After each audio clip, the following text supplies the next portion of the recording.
Y'all know what it is already, right? It's your boy Quest, and this is your marriage moment. Let's go.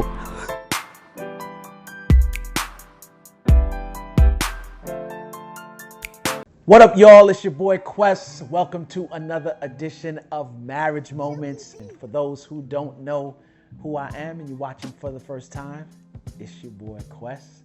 You know what I'm saying? Shouts out to the Sierras last night, man, and my lovely wife Faith for another edition of The Good, The Bad, The Sexy. Listen, I can't stress it enough. Like, for real, y'all really need to be on those lives every other Wednesday night. So last night was one, not this Wednesday, but next Wednesday is the next, The Good, The Bad, The Sexy, right? And for real, you need to be on those calls. Last night we talked about healing from trauma in your marriage. Some of y'all are just walking around, man, and you are not giving your spouse the best based upon trauma that you've experienced in your past. You need to get the healing real quick, man, before it does more damage than you intended for it to do in your relationship. But let's get right into it, man. For the last 4 weeks, or for the last 3 weeks, I'm sorry, we've been doing a 4-part video series on the Grow Manifesto, right? Which is based in the DISC assessment. First week we did the G, which represents God in Grow, right? And that's relative to the D in the DISC assessment, right? And that speaks to the decisive nature or the decisive part of who God is. And furthermore, for real, your marriage should start there anyway, right? So the G represents God. The R represents relationship, which is relative to the interactive part of the DISC assessment, which is the I, right? Then you have what we're talking about today, which is the O, and the O represents oneness in Grow, right? Which is relative to the stabilizing or pace-driven part of the DISC assessment, which is the S in DISC, right? So just a couple of things to let you know if you're married to an O type, which represents oneness, right? O types are very slow in their movements, right? And when I say slow, they move at a nice slow pace, right? They don't like surprises, right? And if there's any change that's going to take place with O types, you probably want to know what the change is going to be long before the change actually takes place. Why? Because they need time to process the change before the change becomes effective, right? They don't take change very easily. Another thing with O types is that they're not major decision makers, right? They are the ones who like oneness. Just like the O says in Grow, they are the ones who are the glue to any organization. They're the ones who are the glue pretty much to marriage relationships. Why? Because they always like to connect. They're very supportive. Whatever you need, they will make sure it is done for you. That is the O. They have some wonderful, I'm talking about wonderful attributes. The O type is very relaxed. The O type is very reliable. The O type is a good listener, right? The O type is very stable. However, the O type likes to be affirmed. The O type being relaxed, right? Sometimes when they're not intentional and deliberate, right?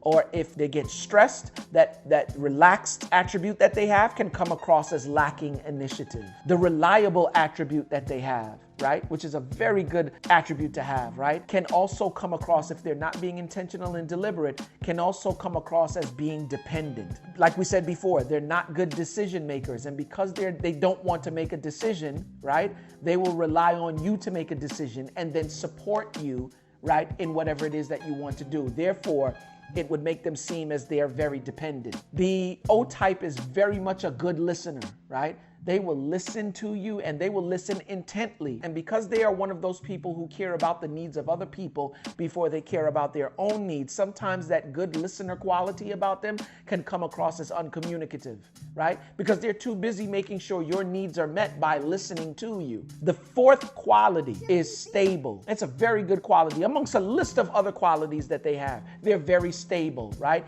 And they're stable, why? Because they don't like surprises. They love a routine. They don't like change. And those are the things that contribute to their stability. However, that good quality of being stable can also come across as indecisive. Why? Because they like stability and they like the flow of things, they like a routine, they don't like change, because change will require you sometimes to have to make a decision. And being that they don't like decision making, that stability, when they're not being intentional and deliberate about who they are, what they're doing, and the situation that they're in, that stability can come across as indecisive. So those are just a couple of things to let you know if you're married to an O-type behavior, right? Definitely adjustments need to be made there, as is in any other, when you're dealing with the G-type, the R-type, even with the O-type. Next week, we'll deal with the dub type, right? Which is the W in grow, which is willingness, right? And that deals with the C. But y'all already know what I say about all of this, man. From shaky to good, from good to great. Ultimately, what we want is phenomenal marriages. But phenomenal marriages don't just happen. It takes work. Number one, finding out who you are and how you're wired, and then finding out where your superpowers, right, can also become destructive, right? So y'all know what I say, man. Let's make the rest of our marriage the best of our marriage. See y'all next week where we deal with the W. It's your boy Quest. Peace. What up, y'all? It's your boy Quest, your professional marriage coach. Listen, guys, September 28th, Atlanta, Georgia. It's the Grow Marriage Conference brought to you by Bond Ministries, Bone of My Bone. Let me tell y'all something. We are going to take your marriage to the next level. The G, that stands for God. The R stands for relationship. The O stands for oneness. The W stands for willingness. We'll break all of that down in the conference. We want to take your communication to the next level. Just because two people in a marriage are speaking English does not mean they're speaking the same language. We're going to grow together. We're going to have a bunch of activities for us to role play and go through, all for the purposes of taking your marriage to the next level. Crown Plaza Hotel. For more information, text marriage to 484848. I'm going to say it one more time. Text marriage to 484848 to get more information, purchase your tickets, and be in the house. The Grow Marriage Conference. Don't meet me there, beat me there. Peace. What up, y'all? It's your boy Quest, man. Listen, I am a firm believer in marriages winning. That's right, including yours. So if you know somebody that might be able to use this information, or you might be able to use this information, subscribe, comment in the section below, and like I said, share with someone else. All right? If you want to reach me on social media, yeah, my Instagram link is over to the left. All right? Peace.